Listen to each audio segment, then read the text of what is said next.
थी तो मैं दुल्हन, लेकिन ऐसी दुल्हन जिसकी शादी ही नहीं हुई थी। हाँ, मैं ऐसी ही एक दुल्हन थी। मुझे लाल कपड़े पहनाए गए थे।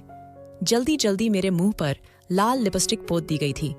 मेरे सर पर एक कपड़ा सा रखा गया था जो शायद दुपट्टा था, लेकिन दुपट्टे जैसा नहीं था, और मेरा हाथ पकड़ के मुझे कमरे में ले जाया जा रहा था। मेरे साथ कोई जोर जबरदस्ती नहीं हो रही थी। यह सब कुछ मेरी मर्जी से तो हो रहा था, लेकिन मैं फिर भी मजबूर थी। यानी कि पहले मुझे मजबूर कर दिया गया और फिर इस सब को मेरी मर्जी बना दिया गया। जब मैंने उस बूढ़े आदमी की तरफ देखा तो उसने कहा, ऐसे क्या देख रही हो? तुम्हें तो पता है इस कमरे में क्या होने वाला है। बैठ जाओ। जब उसने मुझे कहा बैठ जाओ, तो उसने बिस्तर की तरफ इशारा किया। मेरा दिल कर रहा था कि मैं यहां से भाग जाऊं, लेकिन मैं नहीं भाग सकती थी। इस कमरे में न तो कोई खिड़की थी और न ही कोई और रास्ता, और यह घर भी बहुत बड़ा था। मुझे जब यहां लाया गया तो मुझे मेरी आंखें बंद रखने को कहा गया था, लेकिन घर के अंदर आने के बाद जितनी देर में कमरे में आई थी, मुझे अंदाजा हो गया था कि शायद घर बहुत ज्यादा बड़ा है, जैसे अमीरों के घर होते हैं। यह बंदा अमीर ही था, तभी तो यहां तक लाने में कामयाब हो गया था। उसने मुझे कहा कि बैठ जाओ और बिस्तर की तरफ इशारा किया। जब मैं बैठ गई तो उसने मुझे धक्का दिया और मैं लेट गई। कहने लगा, अब यहीं पे चुप करके बैठी रहो, और खुद मुंह पीछे करके किसी काम में मशरूफ हो गया। वह किसी टेबल के आगे खड़ा था। मैं बिस्तर पर लेटकर फूट फूट के रोने लगी। न जाने कब से मैंने अपने आंसू रोके हुए थे। मैं इस रुखसती पर हैरान थी जो इस तरह से हुई थी। मैं बिस्तर पर लेटी थी जब मुझे बिस्तर के नीचे से कुछ ठंडा ठंडा महसूस होने लगा। मुझे ऐसा लगा कि या तो इस बिस्तर के नीचे बर्फ रखी गई है या फिर कुछ बर्फ जैसा ही है। मैं हैरान हो गई। मैं अपने आंसू भी भूल गई और अपनी परेशानी भी, और यह सोचने लगी कि यह क्या है। मैंने उस आदमी की तरफ देखा तो उसका मुंह दूसरी तरफ था। मैंने एक झटके से बिस्तर का गद्दा हटाया और नीचे फेंक दिया, और जब बिस्तर के नीचे का मंजर देखा तो मेरे कदमों तले से जमीन निकल गई। लेकिन उसके बाद मैं सजदे में गिर गई थी, क्योंकि इस बिस्तर के नीचे तो एक... हम लोग जब अपने घरों में बैठे होते हैं और इस तरह की कहानी सुन रहे होते हैं तो हमें अंदाजा नहीं होता कि जिसकी यह कहानी है उस पर क्या गुजरी होगी। हमारी यह कहानी आप लोगों तक तो पहुंच जाएगी, लेकिन हम बहुत ही ज्यादा मजबूर लोग थे। हम 7 बहनें थीं और मेरे बाबा हमेशा बीमार रहते थे। मजदूरी कर कर के अब वो थक गए थे, और मजदूरी से यह घर भी नहीं चलता था। मेरे बाबा को मेरी माँ बताती नहीं थी, और हम बहनों के हाथ में एक एक प्लेट पकड़ा के हमें मोहल्ले में भेज देती थी। किसी के घर से कोई थोड़ा सा सालन ले आता तो किसी के घर से कोई रोटी, कोई चावल, और इस तरह हम लोग दोपहर का खाना खा लेते थे। जब रात होती तो बाबा के लाए हुए पैसों से जो चीज बनती थी वो सब खाते थे। मेरी माँ कहती थी कि दोपहर में भी यही सब था, अभी बच गया है तो रात को खा रहे हैं। लेकिन वो खाना इतना कम होता था कि एक वक्त के लिए भी पूरा नहीं होता था। हम लोग मांग तांग के खाते थे, लेकिन अब 10 घरों में जाते तो उसमें से 8 घर हमें भगा देते थे कि तुम लोगों का तो यही काम है, हम अपने लिए बनाते हैं या तुम लोगों के लिए। हमारी बड़ी बेइज्जती होती थी, जिल्लत होती थी। हमें जब कहा जाता था जाओ जाओ माफ करो, तो अपना आप फकीर सा महसूस होता था। मेरा नाम महनूर है और मेरी सारी बहनें ही खूबसूरत थीं। जब किसी के साथ कुछ बुरा होता है तो फिर बुरा ही होता चला जाता है। पहले इस घर के हालात बड़े खराब थे। मेरी माँ एक निहायत ही जुगाड़ों वाली औरत थी। कहते हैं कि जब मर्द जुगाड़ लगाने वाला होता है तो औरत की जिंदगी बर्बाद हो जाती है, लेकिन जब औरत जुगाड़ लगाने वाली होती है तो औलाद की जिंदगी बर्बाद हो जाती है, क्योंकि वो अपनी जिंदगी को जुगाड़ के उसूल पे चलाती थी कि किसी से मांग के खा लिया बस ठीक है, कहीं से कुछ हो गया तो ठीक है, बस चल गया तो चल गया, गुजारा करो। और उनकी यह हरकतें कुछ ज्यादा ही अजीब थीं।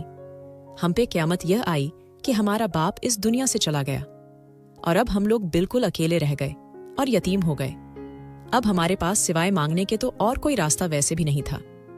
पढ़े लिखे हम लोग थे नहीं, और जवान लड़कियों को यहाँ पर किसी ने अपने घर में काम भी नहीं देना था। यहाँ पे सारे गरीब ही रहते थे।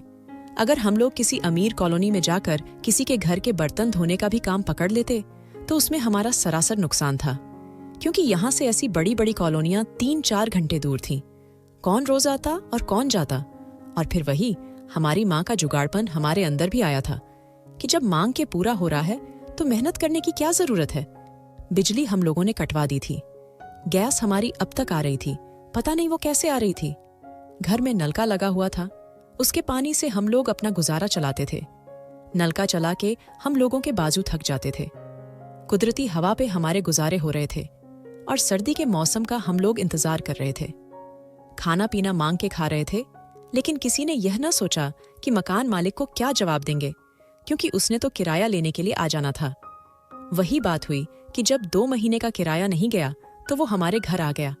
उसने कहा कि मैं तो अब यहां बैठा हूं, किराया लेकर ही जाऊंगा।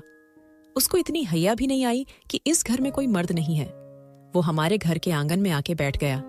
उसने कहा कि 2 महीने का किराया तो आपने पहले नहीं दिया हुआ था और आज भी 19 तारीख है। अब मैं नहीं आता तो क्या करता? आपको पता है कि आपके किराए से मेरा घर भी चलता है। मेरे पास भी कोई इतने पैसे नहीं हैं। एक घर है, वो आप लोगों को किराए पे दिया हुआ है। ये बात तो थी कि उसने हमें ये घर बिना किसी एडवांस के दिया था, हमारे बाप की वजह से, क्योंकि वो हमारे बाप को जानता था। उसने जितनी शराफ्त हमारे साथ दिखानी थी वो दिखा चुका था। अब इससे ज्यादा शराफ्त वो दिखा नहीं सकता था। लेकिन हमें ये नहीं पता था कि वो शराफत नहीं दिखाएगा तो बेहयाई पे उतर आएगा। वो कहता था कि मेरा ये एक ही घर है जो मैंने आप लोगों को दिया हुआ है, लेकिन इसके बारे में मशहूर था कि डर पड़ता है। इस आदमी के बहुत सारे कारोबार हैं, ये बड़ा अमीर आदमी है। लेकिन जो आदमी जितना अमीर होता है वो उतना ही कंजूस भी होता है, और इसके साथ भी यही मामला था। मेरी माँ ने कहा कि अगर हमारे पास कुछ है तो बेशक आप हमारा घर देख लो, अगर आपको कुछ मिलता है तो ले जाओ। हमारे पास तो कुछ भी नहीं है, मेरे पास तो सिवाय मेरी बेटियों के कुछ भी नहीं है। वो सोच में पड़ गया। वो देख रहा था कि बिजली भी कटी हुई है, मोटर भी लगता है काफी अरसे से बंद है। घर में पतली सी दाल पक रही थी। उसने कहा कि हालात तो आप लोगों के वाकई बुरे हैं। हमें लगा कि हमारी बात समझ गया, पर आपने सही कहा कि बेटियों के अलावा आप लोगों के पास कुछ है नहीं। 3 महीने का किराया मैं माफ करता हूं जो आप लोगों ने नहीं दिया, लेकिन अगले महीने का किराया अगर आप लोगों ने नहीं दिया तो फिर आपको अपनी एक बेटी मुझे देनी होगी। मैं उसे अपने साथ ले जाऊंगा, एक रात उसे मेरे साथ गुजारनी होगी और इस तरह आप लोगों का किराया माफ हो जाएगा। मेरी माँ हैरान रह गई। मेरी माँ के मुंह में ना कोई बात आई ना गई। हमें समझ ही नहीं आया कि हम क्या बोलें। वो हमारे घर में बैठा था और असल में ये उसका घर था। हम उससे लड़ाई झगड़ा तो नहीं कर सकते थे।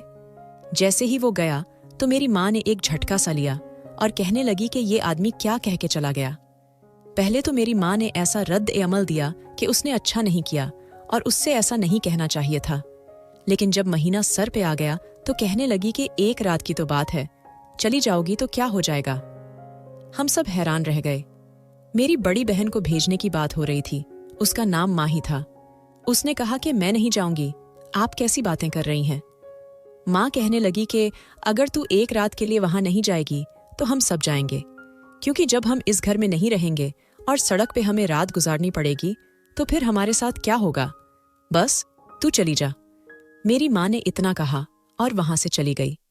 हम सारी बहनें आपस में बहस करने लगीं कि ये क्या बात हुई, अम्मी ने कैसी बात कर दी, क्या होगा, क्या करेंगे। लेकिन वही बात हुई कि वक्त आ गया और हमें माही को भेजना ही पड़ा, क्योंकि हमारे पास और कोई रास्ता नहीं था। उसने एक रात का कहा था, लेकिन वो 1 हफ्ते के बाद आई। जब हमने उसको देखा तो वो बिल्कुल नॉर्मल थी। हमने उससे पूछा कि तू ठीक तो है, क्या हुआ तेरे साथ? तो कहने लगी कि जो भी हुआ मैं बताना नहीं चाहती हूँ। उस आदमी ने मुझे मना किया है। उसकी हालत अच्छी लग रही थी। 1 हफ्ते में ही उसकी सेहत कुछ बेहतर लग रही थी। लगता था उसे वहां पे अच्छा खाना मिलता रहा था। उसने मेरी माँ के हाथ में 10,000 रुपये भी रखे और कहा कि ये भी उसी ने दिए हैं। मेरी माँ कुछ नहीं बोली और फिर ऐसे नॉर्मल हो गई जैसे कुछ हुआ ही नहीं। इस 10,000 रुपयों से हमारा महीना तो गुजर गया, लेकिन महीना गुजरने में देर कहाँ लगती है। इसी तरह अगला महीना आ गया। मेरी जो माही से छोटी वाली बहन थी, जो मुझसे तो खैर बड़ी ही थी, वो बहुत ज्यादा गुस्से वाली थी। उसने कहा कि मैं तो कभी नहीं जाऊंगी जब तक मुझे ये माही नहीं बताती कि वहां पे हुआ क्या। और माही अपनी जुबान नहीं खोल रही थी। वो कह रही थी कि मैं नहीं बता सकती। अगर उसको पता चल गया कि मैंने ये राज बाहर निकाला है तो वो हमें इस घर से ही निकाल देगा और इस तरह से भी काम नहीं चलेगा। मेरी गुस्से वाली बहन बार बार कह रही थी कि जब तक तू मुझे बताएगी नहीं, मैं नहीं जाऊंगी, चाहे तुम लोग सड़क पे आ जाओ। लेकिन फिर वही बात की औलाद से अपनी बात मनवानी हो तो उनको इमोशनल ब्लैकमेल कर लो, जिसमें मेरी माँ वैसे ही माहिर थी। उसने अपने आप को पीटना शुरू कर दिया, बहन डालने शुरू कर दिए कि अब क्या करें, कहाँ जाऊंगी मैं इन सब को लेके। तेरे बाप को बेटे की ख्वाहिश थी, बेटे की ख्वाहिश में बेटियां पैदा करता गया, फिर खुद इस दुनिया से चला गया। अब ये भी हमारी मदद करने को तैयार नहीं है। अरे जब बड़ी बहन ने कुर्बानी दे दी तो तू क्यों नहीं दे सकती? तू भी कुर्बानी दे और हमें इस सब से बचा। वही बात हुई कि मेरी वो बहन भी मान गई, वो भी चली गई। जब इस तरह का मामला होता था तो वो बहन को लेने के लिए गाड़ी भेजा करता था और उसी गाड़ी में वापस भी भेज देता था, लेकिन कहता था कि एक रात और। फिर एक हफ्ते के बाद ये वाली बहन 5 दिन के बाद वापस आ गई थी।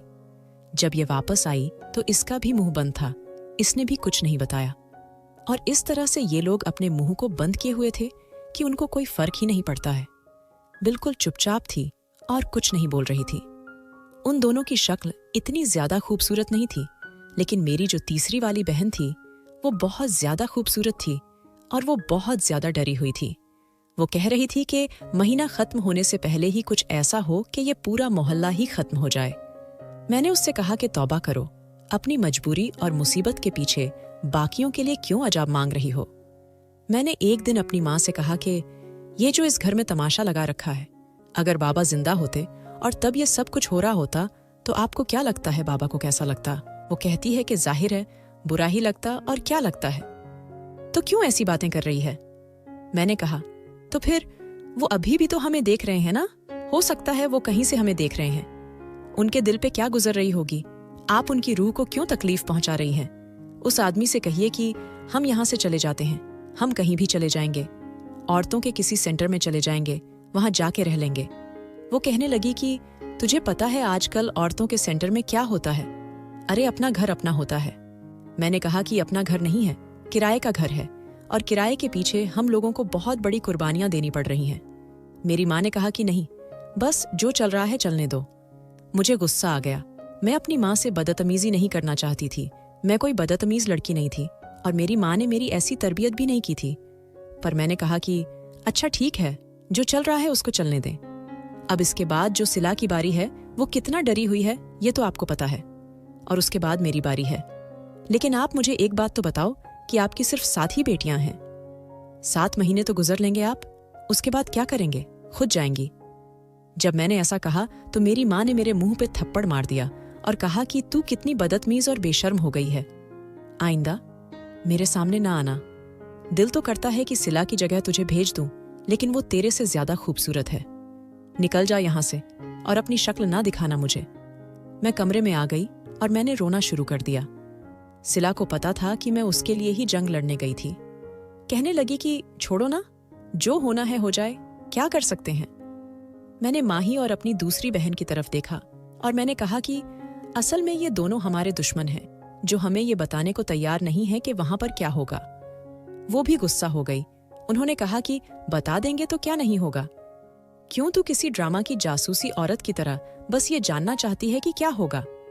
इस बात पे तेरा जरा सा भी ध्यान क्यों नहीं जा रहा है कि चाहे तुम लोगों को पता हो या ना पता हो, जो होना है वही होना है। वो आदमी जरूरत से ज्यादा चालाक है। माही के मुंह से ये बात निकली तो दूसरी बहन ने उसके हाथ के ऊपर हाथ रखा कि और कुछ न बोलना। इसका मतलब कि ये दोनों भी आपस में मिल गई थी।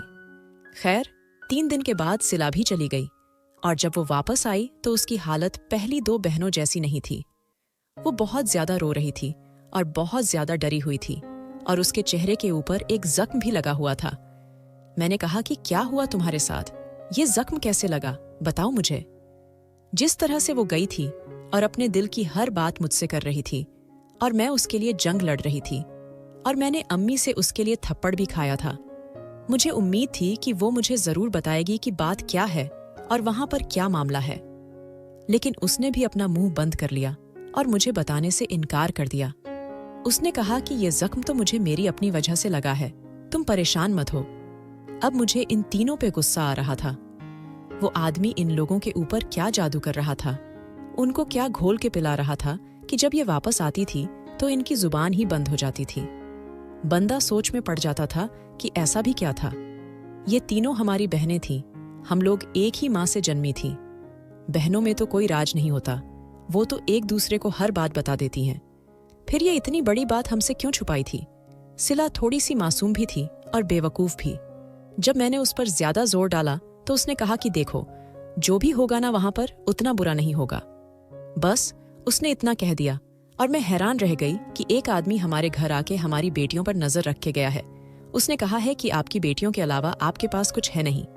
आपकी बेटियां बड़ी खूबसूरत हैं और मुझे आपकी बेटी एक दिन के लिए चाहिए। और इसका क्या मतलब हो सकता है? वो क्या वहां बिठा के हमारी पूजा करेगा? लेकिन सिला ने कोई जवाब नहीं दिया, फिर से अपनी जुबान बंद कर ली। मैंने पूरे महीने में उससे कई दफा बात उगलवाने की कोशिश की, पर मैं कामयाब नहीं हुई। बातों बातों में मैंने उस पे सारे तरीके आजमा लिए, पर उसने मुझे कुछ नहीं बताया। मैंने उस आदमी का पीछा करने के बारे में सोचा। वो इस मोहल्ले में बहुत आता जाता था। हमें लगता था कि ये मोहल्ले में रहता है, लेकिन फिर किराने की दुकान वाले ने बताया कि अभिजीत साहब इस मोहल्ले में नहीं रहते। मैं ये सब कुछ कराने वाले से पूछ रही थी। वह मेरे साथ बचपन में स्कूल में पढ़ता था और फिर मैट्रिक में फेल होने के बाद यहाँ पे काम करने लगा था। इससे मैं ये सब कुछ पूछ रही थी क्योंकि पूरा दिन तो वो मोहल्ले के चौक में खड़ा रहता था। उसे हर किसी के बारे में पता होता था और मेरा शुरू से दोस्त भी था, लेकिन ऐसी वैसी कोई बात नहीं थी क्योंकि उम्र में मुझसे थोड़ा कम था। उसने कहा कि अजीब सा ही आदमी है, इसके बारे में ना पता ही नहीं चलता कि अच्छा आदमी है या बुरा आदमी है। कभी कभी ये खड़ा होके ना किसी फकीर को बहुत सारे पैसे दे रहा होता है। मैंने कहा, बहुत सारे पैसे? उसने कहा, हाँ, बहुत सारे पैसे दे रहा होता है। मतलब कि फकीरों को लोग 5-10 रुपये देते हैं या कोई 20-50 देता है, तो ये फकीरों को 200, 300, 400, 500 भी दे रहा होता है। और कभी कभी ये किसी से 20 रुपये के पीछे लड़ रहा होता है। मैंने कहा, पागल है क्या? उसने कहा, नहीं, पागल तो नहीं है। पागल होता तो इतना बड़ा बिजनेस ना संभाल रहा होता। इसका बहुत बड़ा बिजनेस है। ये बड़ा अमीर आदमी है, लेकिन है थोड़ा अजीब सा, मूडी टाइप का है। इसका पता नहीं चलता कब इसके दिमाग पर क्या सवार हो जाए। और ये जो तुम लोगों से किराया लेता है, अगर ये चाहे तो तुम लोगों से किराया ना ले। लेकिन अच्छा आदमी नहीं है। इस कदर अच्छाई की इससे उम्मीद नहीं की जा सकती है। राम ने कहा, तू क्यों इसके बारे में इतना कुछ पूछ रही है? तेरा इसके साथ क्या वास्ता है? बस किराया दे के बात खत्म नहीं हो जाती? मैंने कहा, तुझे बता नहीं सकती, लेकिन तूने मेरा एक काम करना है। उसने कहा, क्या? मैंने कहा, अगर मुझे कभी तेरी मदद की जरूरत हुई तो तू मेरी मदद करेगा? उसने कहा, हाँ, मैं तेरी मदद जरूर करूंगा, क्यों नहीं करूंगा, बस तू मुझे एक आवाज देना। मुझे राम पर पूरा भरोसा था, लेकिन मेरी मां को नहीं था। और किसी ने मेरी चुगली कर दी कि ये राम के साथ खड़ी होकर बातें कर रही थी। अब मैं क्या कहती कि मैं अभिजीत के बारे में मालूमात निकलवा रही थी। मैंने कहा, हाँ, वो मेरा दोस्त है, तो मैं उससे हाल चाल पूछ रही थी। मेरी मां ने कहा, दोस्त दोस्त बनाए हुए हैं तूने, तुझे पता है लड़का लड़की कभी दोस्त नहीं होते। मैंने कहा, अच्छा, आप किसी गैर आदमी के साथ अपनी बेटी भेज देती हैं, हर महीने एक बेटी को भेज देती हैं, और मुझे कह रही हैं कि मैंने उसके साथ बात क्यों कर ली। बड़ी नेक परसा किस्म की हरकतें हो रही हैं ना इस घर में। अरे, इंसान करना चाहे तो क्या नहीं कर सकता। पहले मांग मांग के खाते थे, अब इज्जतें बेच बेच के खा रहे हैं। मेरी माँ ने फिर मेरे मुंह पे थप्पड़ दे मारा और कहा, कल ही जाएगी तू? 31 का महीना है, लेकिन तू 30 पे ही जाएगी। मैं खुद अभिजीत को फोन करके बुलाऊंगी। जब मैंने ये बात सुनी तो मुझे गुस्सा तो आया ही, लेकिन जब अपने कमरे में आई तो मुझे रोना भी आने लगा कि ये कैसी औरत थी हमारी माँ। उसने सारी जिंदगी हमारे बाप को भी जलील ही किया था, परेशान ही किया था, तंग ही किया था। हमेशा कोई ना कोई फरमाइश करती रहती थी। जो नहीं था उसके लिए रोती रहती थी। जब वो पैसे कमा के लाता था तो बचाती नहीं थी। जिस दिन पैसे आते थे उस दिन अच्छी चीज बना लेती थी, और जिस दिन पैसे नहीं होते थे उस दिन पानी के साथ रोटी खानी पड़ती थी। आदमी का काम पैसे कमा के लाना होता है और औरत का काम उन पैसों को सही जगह इस्तेमाल करना और संभालना होता है। आदमी और औरत मिलके जब अपनी अपनी जिम्मेदारियां पूरी करते हैं तो तभी घर अच्छे तरीके से चलता है। लेकिन माँ के अंदर ऐसा कुछ नहीं था। वो एक जुगाड़ी औरत थी और जुगाड़ी औरत ही रहने वाली थी। अपने पति की मौत के बाद भी उसको अक्ल नहीं आई। अपनी बेटियों के साथ ये सब कुछ हो रहा था, उसके बाद भी उसके दिमाग के दरवाजे नहीं खुले थे, कभी भी खुलने वाले नहीं थे। लेकिन अब मुझे अपनी फिक्र पड़ी हुई थी। मैं बहुत ज्यादा परेशान थी जब मुझे लेने के लिए वो लोग आए। तो मैं सोच रही थी, चाहे मेरा एक्सीडेंट हो जाए और मैं मर जाऊं, लेकिन अगर मेरे साथ कुछ बुरा होना है तो वो ना हो। अब इस घर के अंदर गाड़ी आ चुकी थी। मैंने घर को एक नजर देखा। घर बहुत बड़ा था। शाम हो रही थी, अंधेरा हो रहा था, लेकिन पता चल रहा था कि घर बहुत बड़ा है। वहां से मुझे एक आदमी ने कहा, अपनी आंखें बंद करो। वो इस घर का नौकर लग रहा था। उसने कहा, आंखें बंद करो और मेरे साथ चलो। उसने मेरा बाजू पकड़ा और मुझे ले जाने लगा। मुझे अपने पैरों के नीचे फर्श महसूस हुआ, फिर कालीन महसूस हुई। फिर चलते चलते मैं एक कमरे में पहुंच गई, जहां पे एक जोड़ा पड़ा हुआ था, कुछ सजावट का सामान था और एक औरत खड़ी हुई थी। जब मेरी आंखें खुली, मैंने कहा, ये क्या हो रहा है यहाँ पे? उसने कहा, कुछ नहीं हो रहा, जल्दी जल्दी तैयार हो जाओ। उसने मुझे कपड़े पकड़ा के बाथरूम में धक्का दे दिया। मैंने बाथरूम से भागने की कोशिश की, लेकिन बाथरूम में न तो कोई खिड़की थी और न ही कोई इतना बड़ा रोशनदान जहां से मैं निकल जाती। थोड़ी देर के बाद उस औरत ने पुलिस वालों की तरह दरवाजा पीटना शुरू कर दिया। जल्दी करो, क्या कर रही हो? अभी तक तो तुम्हें तैयार हो जाना चाहिए था। ऐसे भी कौन सी तैयारी कर रही हो जो अभी तक तैयार नहीं हुई हो? मैं कपड़े पहन के बाहर निकली। कपड़े उतने शानदार नहीं थे, बस लाल रंग के थे, और मैं बस लाल रंग के कपड़ों में ऐसी लग रही थी जैसे कोई हल्की सी तकरीब की दुल्हन हो। उसके बाद उसने मेरे चेहरे को पकड़ा और अजीब से अंदाज में मेकअप करने लगी। उसने मेरे होंठों पे लाल लिपस्टिक लगा दी और आंखों में काजल डाल दिया। मेरे सर पे एक अजीब सा दुपट्टा करा के बोली, चलो। मैं हैरान रह गई। मैंने कहा, तुम कौन हो? क्या होने वाला है मेरे साथ? मुझे दुल्हन क्यों बना रहे हो? ये सब क्या है? वो कहने लगी, मुझे बताने का हुक्म नहीं है, मुझे सिर्फ काम करवाने का कहा गया है। मैं अपना काम करवाऊंगी। मुझे भी यहां से जाना है, मुझे भी बहुत काम है। तुम भी अपना काम करो और फिर देखो तुम्हारे साथ क्या होता है। वो तुम्हारा मामला है। अभिजीत साहब ने कहा था, जो भी करना है जल्दी जल्दी करना है, सिर्फ 2 घंटे का वक्त है। मैं हैरान हो गई। मैंने कहा, 2 घंटे का वक्त? लेकिन मेरी बहनें तो 5 दिन बाद वापस आया करती थीं। ये लोग मुझे 2 घंटे बाद वापस भेज देंगे? लेकिन फिर 2 घंटे में यहां क्या होगा? ऐसा कौन सा काम था जो 2 घंटे का था? थोड़ी देर के बाद उस औरत को किसी का फोन आया। उसने कहा, हाँ, तैयार है यार। तो मैंने कर दिया। अच्छी लग रही है लड़की, खूबसूरत है, बस थोड़ा सा तैयार किया, लेकिन अच्छी लग रही है। अब ज्यादा तैयार तो नहीं कर सकती ना? आपने ही तो कहा था कि जल्दी जल्दी करना है। हाँ, बस ठीक है। अच्छा चलो ठीक है, 10 मिनट? हाँ ठीक है। वो किसी से बात कर रही थी और मैं सिर्फ एक तरफा कॉल ही सुन सकती थी, मतलब सिर्फ उसकी आवाज ही सुन सकती थी। उसने मुझे कहा, 10 मिनट में आ रहे हैं। मैं साइड पे बैठ गई और मैंने उसे कहा, मुझे पानी पिला दो। तो कहने लगी, चल, की कर रही हो मेरे साथ? मुझे कहा गया था कि तुम्हारी कोई बात ना मानूं। अगर तुम पानी मांगो तो तुम्हें पानी भी नहीं दूं। ये जो तुमने बाथरूम में ज्यादा टाइम लगाया है ना, ये भी तुम नहीं लगा सकती थी। लेकिन मुझे पता है कि चलो, बाथरूम से निकल के कहाँ ही जाओगी। मैंने कहा, इतना तो बता सकती हो ना कि तुम यहां पे क्या करती हो? तो कहने लगी, काम वाली हूं, काम करती हूं यहां पे, खाना वगैरह बनाती हूं। बड़ी पुरानी वफादार हूं अभिजीत साहब की।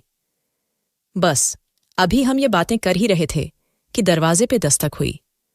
मैं बुरी तरह डर गई कि पता नहीं कौन है, यहां पे कोई आएगा या मुझे कहीं ले जाया जाएगा, क्योंकि इस कमरे में तो बैठने के लिए सिर्फ एक सोफा ही पड़ा हुआ था। देखा तो अभिजीत साहब थे। उनके हाथ में एक फाइल थी। उन्होंने कहा, इस पे दस्तखत करो। पढ़ी लिखी तो हो ना, या अंगूठा लगाओगी? मैंने कहा, ये क्या है? उन्होंने कहा, ये तुम्हारी तरफ से इजाजतनामा है कि इस घर में तुम्हारे साथ जो भी हो उसकी तुम हमें इजाजत देती हो। मैंने कहा, मैं किसी ऐसे कागज पे दस्तखत नहीं करूंगी। उन्होंने कहा, हमने तुम्हारी बहनों से भी करवाए थे, उन्होंने तो कर दिए। जब मेरे पास फाइल आई, मैंने इसे पढ़ने की कोशिश की, लेकिन उन्होंने इस पे हाथ रखा हुआ था। मैं पढ़ नहीं पा रही थी कि क्या है। मतलब कोई भी कॉन्ट्रैक्ट हो, उसकी मुख्य हेडिंग ऊपर होती है, और वहीं पे उन्होंने हाथ रखा था। उन्होंने गुस्से से कहा, जल्दी दस्तखत करो। डर के मारे मैंने दस्तखत कर दिए। फिर उन्होंने उस औरत से कहा, ये कैसा तैयार किया है इसको? उसने कहा, जी इतना ही हो सका है। उन्होंने मुझे एक नज़र देखा और कहा, ठीक है, बस इतना चलेगा। फिर उन्होंने मुझे कहा, चलो। मैंने कहा, देखो, मैं तुम्हारे साथ कहीं नहीं जाऊंगी। तुमने मेरी बहनों के साथ जो कुछ किया हो, मैं वैसे नहीं हूं। मैं कहीं भी नहीं जाऊंगी। उन्होंने कहा, अरे बातें मत करो यार, पहले ही बहुत वक्त जाया हो रहा है। कुछ नहीं होता तुम्हारे साथ, बस चलो हमारे साथ। मैं हैरान हो गई कि यह कह रहा है कि कुछ नहीं होता, जबकि मुझे दुल्हन बना के पता नहीं कहाँ ले जा रहे हैं। उसने मेरा हाथ पकड़ लिया और कहा, तुम ऐसे नहीं मानोगी ना, बस चलो। मेरे पास आखिरी हरबा ये था कि मैं इनकार करूं, जिद करूं और कहूं कि नहीं, मैं नहीं जाऊंगी। लेकिन मेरी ये बात भी किसी ने नहीं सुनी। मैं मुज़ाहमत भी कर रही थी, पर वो लोग मुझे लेकर जा रहे थे। वो मुझे एक कमरे में ले आए और उसने दरवाज़ा बंद कर दिया। कमरे में आते ही उसने मेरा हाथ छोड़ दिया। मैंने कमरे को देखा तो हैरान रह गई। ये कमरा किसी का बेडरूम लग रहा था। बहुत खूबसूरती से सजाया गया था, लेकिन साफ सुथरा बिल्कुल भी नहीं था। यहाँ के मामलात बहुत खराब लग रहे थे। ऐसे लग रहा था कि इस कमरे में 4-5 बच्चों को छोड़ दिया गया हो, जिन्होंने यहाँ उधम मचाया और अब वो यहाँ से चले गए हैं। उसने कहा, बैठ जाओ, खड़ी क्यों हो? जब उसने बिस्तर की तरफ इशारा किया तो मैं डर गई। कमरे के अंदर एक क्वीन साइज का बेड पड़ा था, जो थोड़ा छोटे साइज का था। उसके ऊपर गद्दा भी बहुत पतला था और पतली सी चादर बिछाई गई थी। कमरे की दीवारें, पर्दे, सब कुछ बहुत अच्छा था, लेकिन बाकी सब चीजें अजीब सी थीं। जैसे मैंने पहले बताया था, बिल्कुल भी सफाई नहीं थी। वो औरत कह रही थी कि मैं यहाँ की नौकरानी हूं, पता नहीं क्या करती थी। घर तो ऐसे लग रहा था जैसे कभी किसी ने सफाई ही नहीं की। मैं बेड पे नहीं बैठी। वो साइड पे खड़ा होकर फोन में कुछ कर रहा था। उसने कहा, बैठ जाओ थोड़ी देर के लिए, बात क्यों नहीं मानती हो? मैंने दिल में सोचा, तुम्हारी बात क्यों मानूं? तुम हो कौन? थोड़ी देर के बाद उसको न जाने क्या गुस्सा आया कि उसने मुझे बेड के ऊपर धक्का दे दिया। मैं बैठने के बजाय पीछे की तरफ लेट गई, लेकिन फिर से वो मुंह फिर के खड़ा हो गया और मैं फूट फूट के रोने लगी कि ये मेरे साथ क्या हो रहा है। मुझे छत नजर आ रही थी। छत पे मैंने कुछ अजीब सा देखा। मैं हैरान थी कि छत पे ये किस किस्म के निशान थे। ऐसा कौन कर सकता था? छत के ऊपर बच्चों का जो पेंट होता है वो गिरा हुआ था, और ऐसे गिरा था कि जैसे किसी ने नीचे से उछाल के ऊपर फेंका हो। इतने बड़े कमरे में जहां महंगे काले पर्दे और फर्नीचर रखा गया था, कोई इस तरह की हरकत क्यों करेगा कि दीवारों को गंदा करे? खैर, अभी मैं ये सोच ही रही थी कि मुझे मेरी कमर के नीचे कुछ ठंडा ठंडा महसूस हुआ। मैं हैरान थी कि ये सब क्या है। मेरी कमर के नीचे से मुझे ऐसा महसूस हो रहा था कि या तो मुझे बर्फ की स्लैब पर लिटा दिया गया है या फिर इस बिस्तर के नीचे बर्फ रखी गई है। अचानक से उठ खड़ी हुई। मैं हड़बड़ाकर उठी, लेकिन अभिजीत की नज़र और ध्यान मेरी तरफ नहीं गया। मैंने इस बेड की चादर हटाई तो बेड भी गीला लग रहा था। फिर मैंने गद्दा भी हटा दिया। जैसे ही गद्दा हटाया, मेरे मुंह से चीख निकल गई और मैं पीछे की तरफ जाकर खड़ी हो गई। अभिजीत ने भी इस तरफ देखा और वो भी मुझे बड़ी बड़ी आंखों से देखने लगा, जो इस बेड के नीचे बैठा था और उसके हाथ में एक बर्फ का टुकड़ा था। थोड़ी देर के बाद वो पागलों की तरह हंसने लगा और उसने कहा कि दुल्हन डर गई, दुल्हन डर गई। और मैं हैरान रह गई कि ये कौन है, ये क्या कह रहा है। अभिजीत ने कहा, क्या किया तुमने? क्या जरूरत थी तुम्हें ये कपड़ा हटाने की? मैंने कहा, ये नीचे ये कौन है? उसने कहा, ये बेटा है मेरा, बैठो इधर ही। मैं हैरान रह गई कि इसका बेटा भी है, वो भी एक जवान बेटा, और ये यहां पे क्या कर रहा है?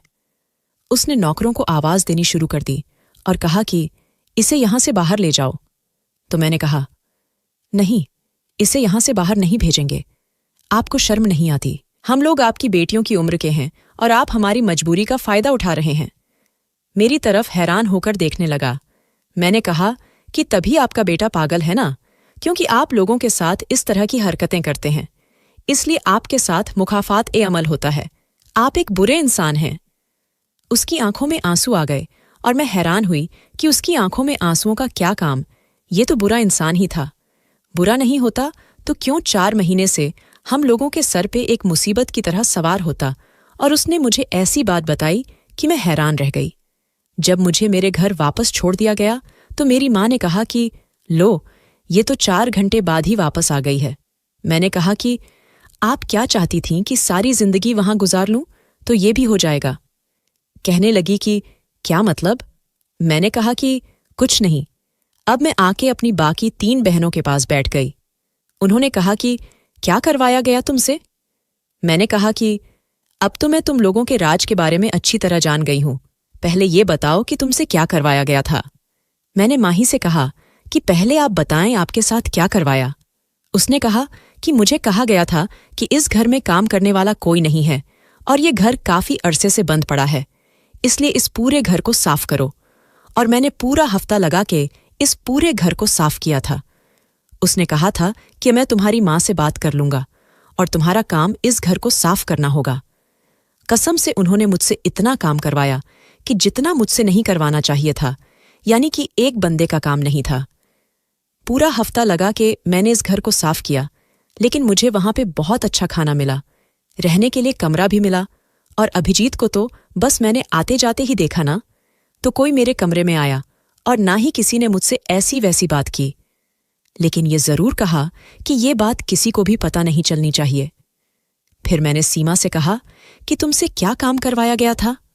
तो उसने कहा कि मुझसे भी इसी तरह के काम करवाए गए थे और मुझे कहा गया था कि किसी को कुछ भी बताने की जरूरत नहीं है, बिल्कुल भी नहीं बताना।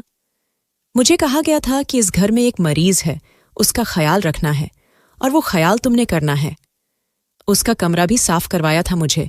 दीवारों पे कलर लगे हुए थे, बहुत ही गंदा कमरा था। मैंने बड़ी मुश्किल से सारी दीवारें साफ की थीं। मैं बहुत थक गई थी, इसलिए मुझे 5 दिन बाद वापस भेजा था। लेकिन जिस काम पे ले गए थे वो काम नहीं करवाया था। हम लोग हैरान भी थे और परेशान भी। उसने कहा था कि किसी को दुकान या कान खबर नहीं होनी चाहिए। जब मैंने सिला को देखा तो उसने कहा कि इस घर में एक छोटी बच्ची थी, वो मेरी हवाले की थी और मुझे कहा गया था कि मैंने ही उसकी देखभाल करनी है और हमेशा उससे संभालना है। मैंने कहा कि कितनी छोटी लगती थी? 1-2 साल की होगी। इसी का नाखून लगा था मुझे। वो लोग मुझसे पूछने लगी कि अब तुम बताओगी तुमसे क्या काम करवाया? जब मैंने उनको बताया कि मुझसे क्या काम करवाया था, वो हैरान रह गईं। दरअसल मामला ऐसा था कि अभिजीत साहब का एक बेटा था जो पागल था, लेकिन उनका सारा बिजनेस उस बेटे के नाम पे था। क्योंकि ये पहले ऐसा नहीं था, ये इंसान बहुत ही ज्यादा समझदार, खूबसूरत और पढ़ा लिखा था। इसे बाहर के मुल्क से पढ़ाई करवाई गई थी। इसका नाम साहिल था। बहुत ही खूबसूरत नौजवान मर्द था। लेकिन इसकी शादी हुई और भगवान ने इसे एक बेटी से नवाजा। ये अपनी पत्नी से भी बड़ा प्यार करता था। ये लोग किसी जगह पे सैर करने गए थे, जहां उनकी गाड़ी एक पहाड़ से नीचे गिर गई। भगवान की कुदरत थी कि माँ के दिमाग में ना जाने क्या आया कि उसने गाड़ी बेकाबू होने से पहले ही अपनी बेटी को गाड़ी से बाहर फेंक दिया। इसकी बेटी को थोड़ी बहुत चोट लगी, लेकिन वो बच गई। और जब गाड़ी नीचे गिरी तो इसकी पत्नी इस दुनिया से चली गई और साहिल के सिर पे चोट लगने की वजह से वो बिल्कुल किसी बच्चे की तरह हो गया और एक नफ्सियाती मरीज बन गया। उसके बाद से इस घर में सब कुछ खराब होने लगा। अभिजीत साहब ये बात बाहर नहीं निकलना चाहते थे कि उनका बेटा पागल हो चुका है, क्योंकि उन्होंने अपना सारा बिजनेस और सारी कंपनियां और सब कुछ अपने बेटे के नाम पे बना रखा है। अगर किसी को पता चल गया कि वो तो पागल हो चुका है तो उनके लिए बहुत बड़ा परेशानी बन जाएगा और लोग उनके खिलाफ बगावत में आ जाएंगे और अपने शेयर्स भी कंपनी से निकाल लेंगे कि जब कंपनी का मालिक ही पागल हो गया है तो फिर इस कंपनी के साथ क्या बिजनेस किया जाए। और मेरे साथ ये मामला हुआ था कि मेरी शादी साहिल के साथ करवा दी गई थी, क्योंकि सारी बहनों में मैं ही सबसे ज्यादा समझदार और सब्र शुक्र करने वाली लगी थी। ऐसा अभिजीत साहब ने कहा था। जिस कागज पे मुझसे दस्तखत करवाए गए थे वो कुछ और नहीं बल्कि कॉन्ट्रैक्ट मैरिज थी, जिस पे मुझसे साइन करवा लिए थे। अब मैं साहिल की बीवी थी और इस पूरे घर की मालकिन भी थी। अभिजीत साहब ने कहा कि मैं ऐसे लोगों की तलाश कर रहा था जो मेरी मदद करें इस घर को संभालने में, उनकी बेटी को संभालने में, बेटे को संभालने में और किसी को कानो खबर ना हो। इसीलिए मैंने आप लोगों की मजबूरी से फायदा उठाने के बारे में सोचा, लेकिन मेरी कोई गलत नीयत नहीं थी, मेरा कोई बुरा इरादा नहीं था। अगर मैं आपकी माँ को पहले ही सब कुछ बताता तो वो शायद कुछ और ही कहती, क्योंकि आपकी माँ बहुत ज्यादा चालाक हैं और मैं नहीं चाहता था कि जहां मैं उनकी मजबूरी से फायदा उठाने का सोच रहा हूं वहां वो मुझे मजदूर समझ के मेरी मजबूरी से फायदा उठाना शुरू कर दें। इसीलिए मैंने ये सब कुछ नाटक किया था और आप लोगों को कहा था कि किसी को कुछ नहीं बताना। मेरा एक बहुत बड़ा मामला अटका हुआ है। जब वो ठीक हो जाएगा तो उसके बाद आप लोगों को मैं अपने घर में शिफ्ट कर लूंगा और उसके बाद आप लोगों की जिम्मेदारी भी मैं ले लूंगा। जब मैंने इन लोगों को ये बात सुनाई तो वो सब हैरान रह गईं। उन्होंने कहा कि इसका मतलब कि तू इस घर की मालकिन बन गई और उनकी बेटी की बीवी भी। मैंने कहा कि हाँ, लेकिन वो अपने होश में नहीं है और डॉक्टर ने कहा है कि वो ठीक हो सकता है, उसका इलाज हो सकता है। बड़ी परेशानी थी। हम लोगों के साथ ऐसा मामला हुआ था कि हमें ऐसा लगा था कि हमारे ऊपर बहुत बड़ी मुसीबत टूटेगी और इसकी जगह हमारे ऊपर थोड़ी कम बड़ी मुसीबत टूट गई थी, तो हम लोग इसलिए नॉर्मल होके बैठ गए थे कि चलो खैर है। हम लोग इस घर में शिफ्ट हो गए। मेरी सबसे छोटी वाली 2 बहनों को कॉलेज में दाखिल करवा दिया गया क्योंकि पैसे की कमी की वजह से उनकी पढ़ाई का हर्ज हुआ था। बाकी हम सब ने तो एफ किया हुआ था। सिला बच्ची का ख्याल रखती थी।